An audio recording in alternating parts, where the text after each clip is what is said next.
আমার মা অনেক সুন্দর দেখতে। মা নিজের শরীরের খুব যত্ন নেন। সাধারণত গ্রামে মহিলারা শাড়ি পরেন, কিন্তু মা মাঝে মাঝে শার্ট এবং জিন্স পরতেও পছন্দ করেন। তাকে দেখতে এখনও কম বয়সী মনে হয়, কারণ তিনি প্রতিদিন পরিশ্রম করেন এবং নিজের শরীরকে ফিট রাখেন। মায়ের লম্বা চুল এবং মুখে সবসময় হাসি লেগে থাকে। আমি ঘরের একমাত্র ছেলে, তাই মা বাবা আমাকে খুব ভালোবাসেন এবং কখনো আমার কোনো চাহিদা অপূর্ণ রাখেননি। আমার ছোট বোন পায়েল এখনও স্কুলে পড়ছে এবং খুব দুষ্টু। আমি আরিয়ান। এই গল্পটি আমার পরিবারের সম্পর্কে, যেখানে আমি, আমার বাবা, মা এবং আমার ছোট বোন তানিয়ার একসঙ্গে থাকি। বাবার নাম বিবেক। তিনি একটি প্রাইভেট কোম্পানিতে চাকরি করেন। মায়ের নাম আরুষি, তিনি ঘরের সব কাজকর্ম সামলান। আমরা একটি ছোট্ট গ্রামে থাকি, তবে মা বাবা দুজনেই শিক্ষিত, তাই আমাদের বাড়ির পরিবেশটা একটু আলাদা। মা যদিও গ্রামের অন্যান্য মহিলাদের মতোই জীবনযাপন করেন। বন্ধুরা, আজকের গল্পটা অনেক বেশি স্পেশাল, তাই কেউ মিস করো না। আর দয়া করে গল্পগুলো ভালো লাগলে ভিডিওটি লাইক, শেয়ার এবং চ্যানেলটি সাবস্ক্রাইব করো প্লিজ। গল্পটা শুরু হয় তখন, যখন আমার পরীক্ষাগুলো শেষ হয়ে গেছিল এবং গরমের ছুটি চলছিল। আমার বোন নানির বাড়িতে চলে গেছে, কিন্তু আমি সিদ্ধান্ত নিয়েছিলাম বাড়িতেই থাকব, কারণ কোথাও যাওয়ার ইচ্ছা ছিল না। বাবা প্রতিদিনের মতো অফিসে যেতেন আর মা ঘরের সব কাজ করতেন। একদিনের কথা, আমি আমার ঘরে বসে ল্যাপটপে গেম খেলছিলাম।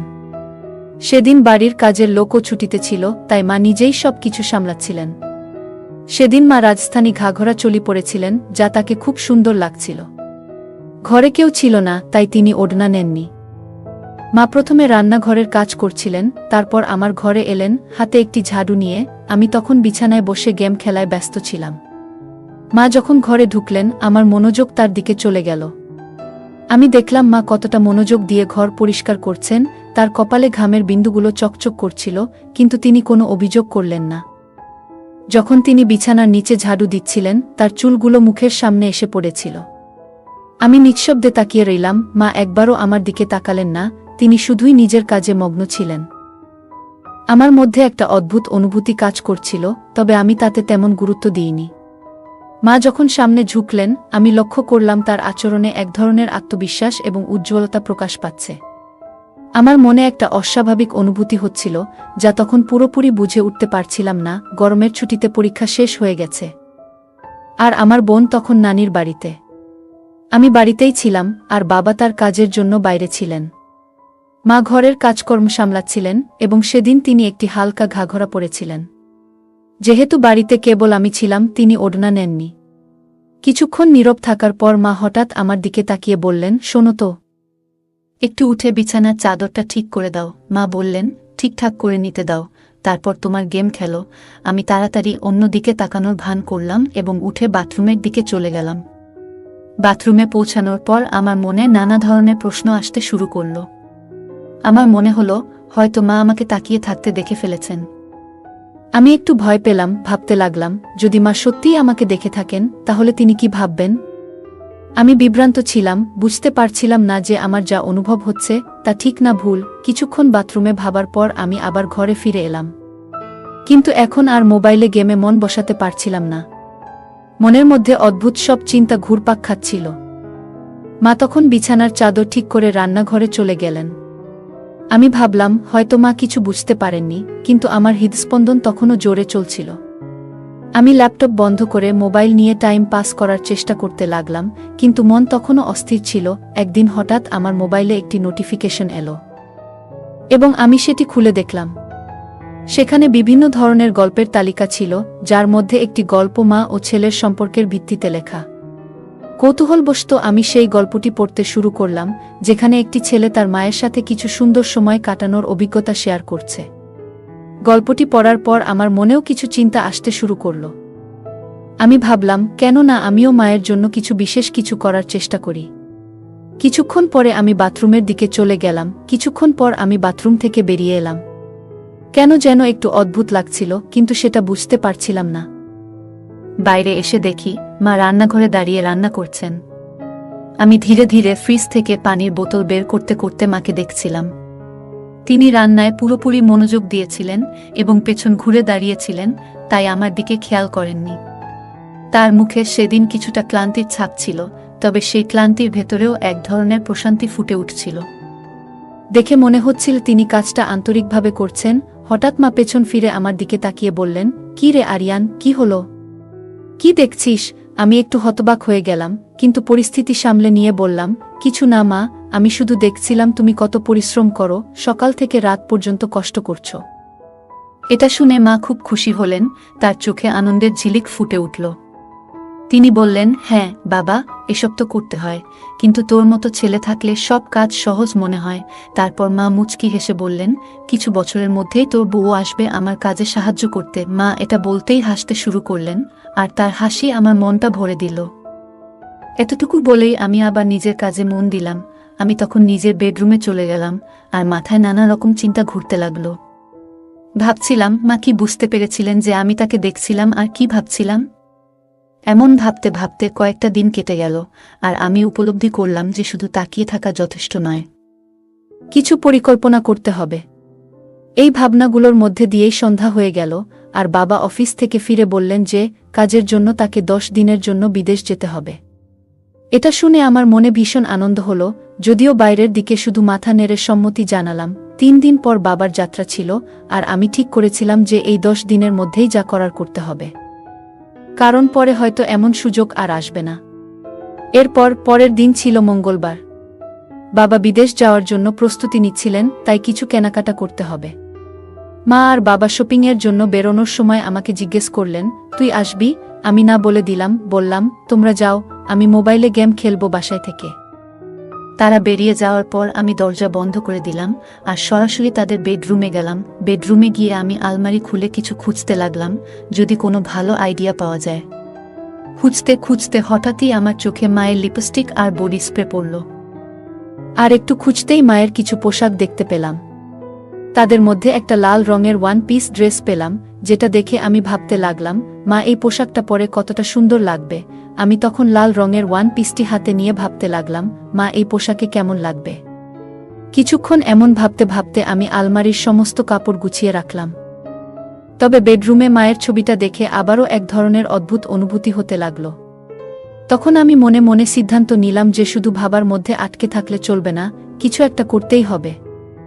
এরপর আমি সবকিছু গুছিয়ে রেখে হল ঘরে এসে টিভি দেখতে লাগলাম। ঠিক তখনই মা বাবা শপিং শেষে বাড়ি ফিরে এলেন এবং বসে পড়লেন। এইভাবেই সেদিনটা কেটে গেল। পরের দিন সকালে বাবা বিদেশ যাওয়ার প্রস্তুতি নিচ্ছিলেন, তাই মা তাড়াতাড়ি উঠে ঘরের সবকিছু গুছিয়ে নিলেন এবং বাবাকে নাস্তা করিয়ে ঘরের বাকি কাজগুলো করতে লাগলেন। সকাল 8টায় বাবা আমাদের বিদায় জানিয়ে বেরিয়ে গেলেন, আর মা ঘরের কাজে ব্যস্ত হয়ে পড়লেন। বাবার কাজে বাইরে যাওয়া আমাদের জন্য কোনো নতুন ঘটনা ছিল না, তাই আমরা সহজেই মানিয়ে নিলাম। মা তাড়াতাড়ি ওঠার কারণে ও বাবার যাবার প্রস্তুতিতে ব্যস্ত থাকায় স্নান করতে পারেননি। বাবা বেরিয়ে যাওয়ার পর সকাল 9টার দিকে মা স্নান করতে গেলেন, আর আমি তখন হলঘরে বসে টিভি দেখছিলাম। কিছুক্ষণ পর মায়ের গলা শুনতে পেলাম, আরিয়ান, তোয়ালেটা এনে দাও তো, বাইরে রেখে এসেছি। আমি তৎক্ষণাৎ তোয়ালে নিয়ে বাথরুমের দরজার কাছে গেলাম। মা দরজাটা একটু ফাঁক করে হাত বাড়ালেন তোয়ালে নেওয়ার জন্য। আমি দেখতে পেলাম মায়ের চুল ভিজে গেছে, আর তার হাত থেকে পানি পড়ছিল, যা দেখে এক মুহূর্তের জন্য আমি স্থির হয়ে গেলাম। মাকে তখন সত্যিই সুন্দর লাগছিল যখন তিনি হাত বাড়িয়ে তোয়ালেটা নিলেন। তিনি একটু পাশে সরে দাঁড়িয়েছিলেন, ফলে তার শরীরের কিছু অংশে পানি পড়ছিল, যা সূর্যের আলো ঝলমল করছিল। ওই মুহূর্তটি খুব সাধারণ ছিল, তবুও আমি সেখানে একটু থমকে গেলাম। কিন্তু আমি নিজেকে সামলে নিলাম। বাবা তখন বাড়িতে ছিলেন না, তবে আমি কোনো ধরনের ভুল বোঝাবুঝি না করার জন্য নিজেকে সংযত করে আবার হলঘরে ফিরে এলাম এবং টিভি দেখতে শুরু করলাম। কিছুক্ষণ পর মা তোয়ালে পেঁচিয়ে হলঘরে এলেন এবং টিভির পাশে রাখা আয়নার সামনে দাঁড়িয়ে হেয়ার ড্রায়ার দিয়ে চুল শুকাতে শুরু করলেন। আমি চুপচাপ পেছন থেকে তাকিয়ে রইলাম, যেন মুহূর্তটাকে উপলব্ধি করছি। মা তার চুলে হাত বুলিয়ে হেয়ার ড্রায়ার দিয়ে চুল শুকাচ্ছিলেন, যা তার জন্য হয়তো খুব সাধারণ কাজ, কিন্তু আমি লক্ষ্য করছিলাম সেই মুহূর্তে তার নির্ভরতা। কিছুক্ষণ পর আমি বললাম, মা, তুমি সবসময় ওই সাধারণ পোশাকগুলোই বাড়িতে কেন পরে থাকো? মা অবাক হয়ে বললেন, কেন, এতে কোনো সমস্যা আছে নাকি? আমি তো যা ভালো লাগে সেটাই পরি। আমি মৃদু হেসে বললাম, না মা, শুধু কাল যখন তুমি জিন্স আর টপ পরেছিলে তখন তোমাকে বেশ ভালো লাগছিল, তাই বললাম। মা হেসে বললেন, আরে বোকা, বাড়িতে কে আর জিন্স আর টপ পরে থাকে? বাইরে যেতে হলে তখনই পরব। আমি বললাম, আসলে মা, যখন তুমি শাড়ি বা ওই রাজস্থানী ড্রেসগুলো পরো তখন একটু বয়সী দেখায়, তাই বললাম। মা আবার হেসে বললেন, জানিস রে, এখন আর এইসব ভাবার দরকার নেই। যার সঙ্গে প্রেম করেছিলাম তার সঙ্গেই তো বিয়ে করেছি। আর তোর মতো একটা আলসে ছেলে আর পায়েল মতো সুন্দর মেয়ে আছে, আর কি বা চাই। মা এতটুকু বলে জোরে হেসে বেডরুমে চলে গেলেন কাপড় পরিবর্তন করতে। আমি মায়ের হাসি দেখে নিজেও হেসে ফেললাম এবং টিভি দেখতে লাগলাম। কিছুক্ষণ পর মা যখন নতুন পোশাক পরে বাইরে এলেন, তখন আমার মন ভালোও লাগলো আর একটু রাগও হলো, কারণ মা আমার কথাটা ধরে ফেলেছিলেন। আমি মনে মনে একটু বিরক্ত ছিলাম, কারণ মা আবার পুরোপুরি ঢেকে ফেলেছিলেন নিজেকে।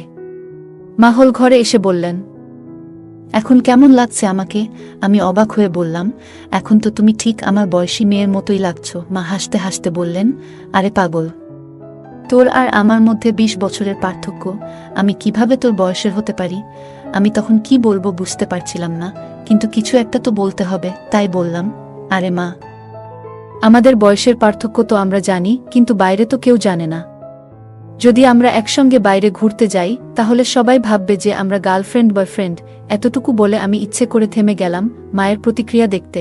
মা তখন উৎসুক হয়ে বললেন, আচ্ছা, আরও বল না রে, তোর মুখে শুনতে চাই। আমি হেসে বললাম, না মা, তুমি রেগে যাবে, তাই আর কিছু বলছি না। মা বললেন, আমি কখনো তোর ওপর রেগে গেছি কি? আমি জানি তো, আমার ছেলে কখনো ভুল কিছু করে না, তাই আমি কেন রাগ করব? এবার তাড়াতাড়ি বলো, তুই কি বলতে চাস? তখন আমি বললাম, যদি আমরা বাইরে কোথাও একসঙ্গে ঘুরি, তাহলে সবাই আমাদের গার্লফ্রেন্ড বয়ফ্রেন্ড ভাববে।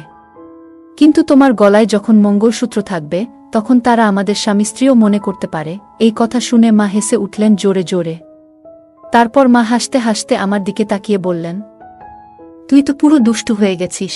মা বললেন, এত ছোট একটা ব্যাপারে কেন আমি রেগে যাব? তারপর মা আবার হেসে উঠলেন। তখন আমি বললাম, মা, এত হাসো না। কিন্তু মা আমাকে আরও বেশি চটানোর জন্য আবার হাসতে শুরু করলেন।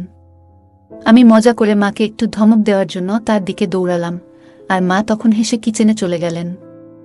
আমি আবার হোল ঘরে বসে ভাবতে লাগলাম যে, ঠিক আছে, শুরু তো হলো, কিন্তু এখনও অনেক কাজ বাকি। মা খুবই সংস্কারী মানুষ, আর আমি কখনো তাকে এমনভাবে অনুভব করিনি যে তাকে এ ধরনের কোনো কিছুর অভাব অনুভব করতে হয়েছে। মা আর বাবার প্রেমের বিয়ে হওয়ার কারণে তারা নিজেরাই অনেক সুখী, কিন্তু আমার নিজের একটা প্রয়োজন ছিল। এরপর কিছুক্ষণ পর আমি আবার মায়ের কাছে গেলাম। মা তখন রান্নাঘরে কাজ করছিলেন। আমি গিয়ে বললাম, মা, তোমার কি প্রতিদিন এইসব কাজ করতে করতে বোরিং লাগে না? মা হেসে বললেন, না রে বাবা, যখন আমাদের কাজের বুয়া আসে তখন আমি আরাম পাই। তখন আমি বললাম, মা, এখন তো আমার ছুটির দিন চলছে, আর আমি খুবই বোরিং ফিল করছি। মা মুচকি হেসে বললেন, তাহলে কি করা যায় বল দেখি? কোথাও বেড়াতে যাব আমরা দুজন?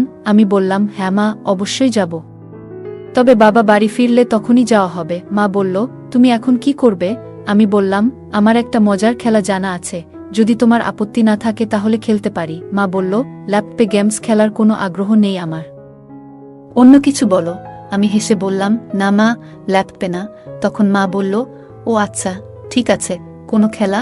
আমি বললাম, ট্রুথ অর ডেয়ার। মা হেসে বলল, ঠিক আছে, কিন্তু আগে আমার ঘরের কাজগুলো শেষ করতে দাও, তারপর খেলবো। আমি বললাম, ঠিক আছে, তুমি কাজ শেষ করো, আমি একটু রুমে গিয়ে অপেক্ষা করছি। কাজ হয়ে গেলে আমাকে ডেকে নিও। এ কথা বলে আমি তাকে হাসি মুখে বিদায় জানালাম এবং রুমের দিকে পা বাড়ালাম। রুমে গিয়ে আমি ভাবতে লাগলাম। কিছুক্ষণ পর মা এসে আমার সামনে বসল এবং বলল, তাহলে কিভাবে খেলাটা শুরু করব? আমি হেসে বললাম, তোমার পছন্দ, ট্রুথ নাকি ডেয়ার? সে চিন্তা ভাবনা করে বলল, ট্রুথ। তারপর আমি মায়ের দিকে তাকিয়ে মজার একটা প্রশ্ন করলাম। আমি মাকে জিজ্ঞাসা করলাম, বিয়ে আগে কি আপনার কোনো বিশেষ বন্ধু ছিল? আমার প্রশ্ন শুনে মা একটু অবাক হয়ে বলল, এ কেমন প্রশ্ন করলে আরিয়ান? আমি হাসতে হাসতে বললাম, এটাই আমার প্রশ্ন মা। আপনি তো ট্রুথ বেছে নিয়েছেন, তাই উত্তর দিতে হবে। মা একটু হেসে বলল, হ্যাঁ ছিল, আর সে তোমার বাবা ছাড়া আর কেউ না। এরপর আমি বললাম, ঠিক আছে মা, এবার আপনি আমাকে প্রশ্ন করুন, আমি ট্রুথ নেব। মা কিছুক্ষণ ভাবল, তারপর বলল, তোমার কি কোনো বান্ধবী আছে? আমি একটু হাসি দিয়ে বললাম, হ্যাঁ আছে। সে তো আমার সামনে বসে আছে। আমার কথায় মা একটু বিরক্ত হয়ে বলল, এই ধরনের কথা বলাটা ঠিক না। আমি তোমার মা। মায়ের প্রতিক্রিয়া দেখে আমার আত্মবিশ্বাস কিছুটা কমে গেল, কারণ মা সবসময় সিরিয়াস হয়ে থাকে। আমি মজা করে বললাম, তুমি কেন সবসময় এত সিরিয়াস হয়ে যাও? আমি তো শুধু মজা করছি, সে একটু হেসে মাথা নাড়ল। এরপর আমি আবার জিজ্ঞেস করলাম, তাহলে এবার বলো, ট্রুথ নাকি ডেয়ার? সে কিছুক্ষণ ভেবে বলল, ট্রুথ। আমি জিজ্ঞেস করলাম, তোমার জীবনে এমন কোনো স্মৃতি আছে যা তোমার কাছে খুব মজার? সে একটু বিরক্ত হয়ে বলল, এ ধরনের প্রশ্ন ভালো নয়, আমাদের এই খেলা এখানেই থামানো উচিত। আমি বললাম, আমরা তো খুব ভালো বন্ধু, এবং বন্ধুরা তো একে অপরের সাথে সবকিছু শেয়ার করে। যদি তোমার বিশ্বাস থাকে তাহলে তুমি নিশ্চয়ই আমাকে কিছু বলবে। সে কিছুক্ষণ ভেবে বলল, কিছু প্রশ্ন ব্যক্তিগত হয়, আর সেগুলো ঠিক না শেয়ার করা। আমি হেসে বললাম, কিন্তু আমরা তো শুধু মজা করছি, এতে তো কিছুই হবে না। আমাদের বিশ্বাস তো একে অপরের উপর আছে, আর এসব তো আমাদের বিজ্ঞান ক্লাসে শেখানো হয়েছিল। মা হেসে বলল, এসব বিজ্ঞান ক্লাসে শেখানো হয় না, আরিয়ান। তখন আমি বললাম, যদি এসব শেখানো না হয় তাহলে আমাকে এসব জানার দরকার নেই। মা আবার বলল, তুমি সব জানার অধিকার রাখো, কিন্তু বুঝতে হবে তুমি কার কাছে প্রশ্ন করছো। তুমি তোমার মায়ের কাছেই এই প্রশ্নগুলো করছো। আমি বললাম, মা, তুমি জানো আমার খুব বেশি বন্ধু নেই, আর কোনো বান্ধবীও নেই, তাই আমি তোমার সাথেই সব কথা বলি। মায়ের মুখে একটু বিষণ্ণতার ছাপ দেখা গেল, কারণ ছোটবেলা থেকেই আমি খুব একটা বাইরে যেতাম না এবং খুব বেশি বন্ধুও ছিল না। মা বুঝতে পারল যে আমি সহজে হাল ছাড়ব না। তাই মা বলল, ঠিক আছে, হ্যাঁ, আমাদের সময়েও অনেক মজার কিছু করতাম। একটা ঘটনা বেশ মজার ছিল। আমি হেসে বললাম, মা, এমন ছোট্ট একটা বিষয় নিয়ে এত ভেবে সময় নিলে কেন? মা হেসে উত্তর দিল, তুমি না সত্যিই অনেক কৌতূহলী। মা মুচকি হেসে বলল, এবার তো খুশি হলে, তাই না? তারপর মা আবার বলল, এবার তুমি বলো, ট্রুথ নাকি ডেয়ার? আমি বললাম, ডেয়ার নেব। মা একটু ভেবে বলল, তাহলে বলো, তুমি কি কখনো কাউকে ভালোবাসা প্রকাশ করার সাহস দেখিয়েছ?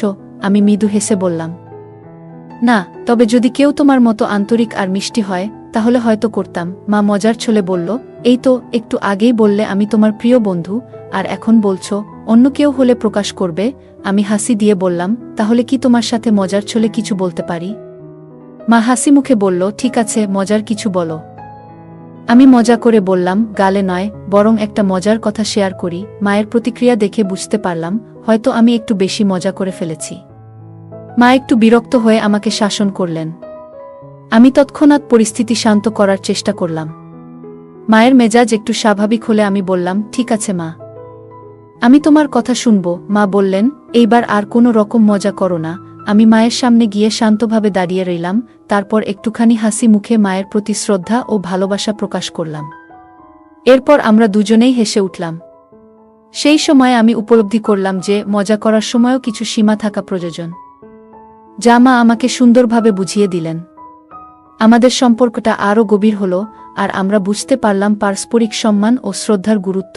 মায়ের চোখে আমি তখন স্পষ্টভাবে একটু বিরক্তি এবং চিন্তার ছাপ দেখতে পাচ্ছিলাম।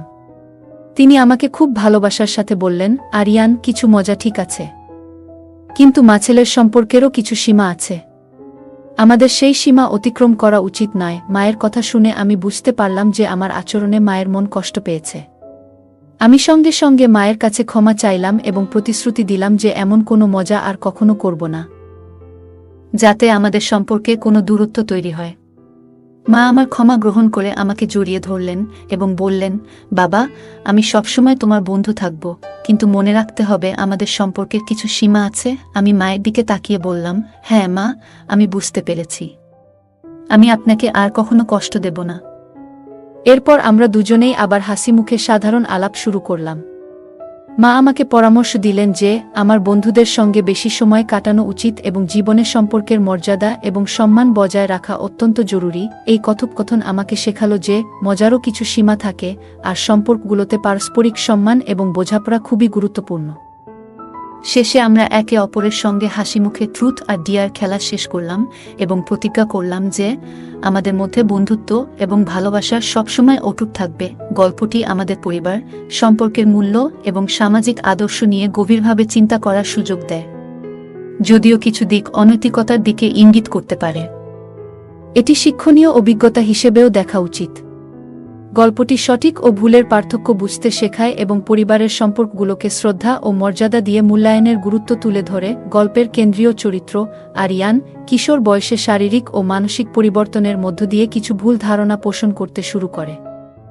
এই বয়সে এমন অনুভূতি আসা স্বাভাবিক হলেও সেগুলো নিয়ন্ত্রণ করা এবং সঠিক মূল্যবোধে পরিচালিত হওয়া অত্যন্ত জরুরি। বাবা মা আমাদের জীবনের ভিত্তি, তাই তাদের প্রতি শ্রদ্ধা ও সম্মান বজায় রাখা অত্যন্ত গুরুত্বপূর্ণ। এই বয়সে আত্মনিয়ন্ত্রণ এবং নৈতিকতা বজায় রাখা গুরুত্বপূর্ণ। সমাজ ও সংস্কৃতি আমাদের শেখায় যে চিন্তা ও অনুভূতির উপর নিয়ন্ত্রণ রাখা উচিত। ভুল পথে চললে জীবনের সমস্যার সম্মুখীন হতে হয়।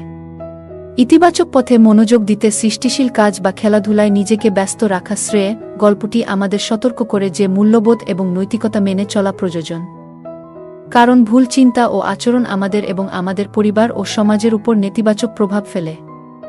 বাবা মায়ের প্রতি সম্মান প্রদর্শন এবং তাদের সঙ্গে পবিত্র সম্পর্ক বজায় রাখা আমাদের প্রধান দায়িত্ব। যদি ভুল চিন্তা আসে, তাহলে নিজেকে শক্তিশালী করতে পরামর্শ গ্রহণ করা এবং নৈতিক বিশ্বাসে কাজ করা জরুরি। যদি কখনো আপনি এমন কোনো পরিস্থিতিতে পড়েন যেখানে আপনার মনে অপ্রাসঙ্গিক চিন্তা আসছে, তখন সেটা কারো সাথে আলোচনা করা খুবই গুরুত্বপূর্ণ, যেমন আপনার বাবা মা, শিক্ষক বা কোনো পরামর্শদাতা। এই ধরনের আলোচনা আপনার ভেতরের দ্বন্দ্ব মেটাতে সাহায্য করতে পারে এবং সঠিক পথ দেখাতে পারে। গল্পের মূল চরিত্র আরবকে বুঝতে হবে যে নৈতিকতা এবং আত্মনিয়ন্ত্রণ জীবনের এক অপরিহার্য অংশ। গল্পটি আমাদের শেখায় যে পরিবারের প্রতি সম্মান এবং শ্রদ্ধাই সমাজের ভিত্তি। যদি কোনো সম্পর্কের মধ্যে অসম্মান বা অনৈতিক আচরণ প্রবেশ করে, তাহলে তা পুরো পরিবারের কাঠামোকে নষ্ট করতে পারে। অভিভাবকদের উচিত তাদের সন্তানদের সাথে খোলামেলা ও সহানুভূতিপূর্ণভাবে কথা বলা, যাতে তারা সঠিক পথে চলতে পারে। এই গল্পের আরেকটি গুরুত্বপূর্ণ দিক হল সমাজে কী ধরনের সাহিত্য, সিনেমা বা বিষয়বস্তু শিশু ও কিশোরদের সামনে তুলে ধরা হয়। অনৈতিক বিষয়বস্তু সমাজে নেতিবাচক প্রভাব ফেলতে পারে। তাই অভিভাবক এবং সমাজকে সচেতন থাকতে হবে, যাতে শিশুদের সামনে সঠিক বিষয়বস্তু উপস্থাপিত হয়। সময়ের সাথে সাথে যখন একজন ব্যক্তি বড় হয়, তখন তার চিন্তাভাবনাকে আরও পরিপক্ক করতে হবে। গল্পের চরিত্র আরবের আচরণ এবং চিন্তাধারা ভুল পথে যাচ্ছে, কিন্তু এর থেকে আমরা শিখতে পারি যে সঠিক দিক নির্দেশনা এবং আত্মসংযমের মাধ্যমে একজন ব্যক্তি তার চিন্তাধারাকে সঠিক পথে নিয়ে যেতে পারে। আমাদের সংস্কৃতি এবং পারিবারিক মূল্যবোধের গুরুত্ব অত্যন্ত বেশি, বিশেষ করে ভারতীয় উপমহাদেশের প্রেক্ষাপটে। এই গল্প থেকে আমরা শিখতে পারি যে নৈতিকতা এবং মূল্যবোধ যে কোনো সম্পর্কের ভিত্তি। যদি সন্তানদের সাথে সুস্থ ও স্নেহপূর্ণ সম্পর্ক থাকে, তবে তাদের জীবনের সঠিক দিক নির্দেশনা দেওয়া সহজ হয়। গল্পটা কেমন লাগলো জানাতে ভুলবে না। আরও মজার রোমান্টিক গল্প শুনতে চাইলে ভিডিওটি লাইক, শেয়ার এবং চ্যানেলটি সাবস্ক্রাইব করতে এবং বেল আইকনটি ক্লিক করতে ভুলবে না। ধন্যবাদ।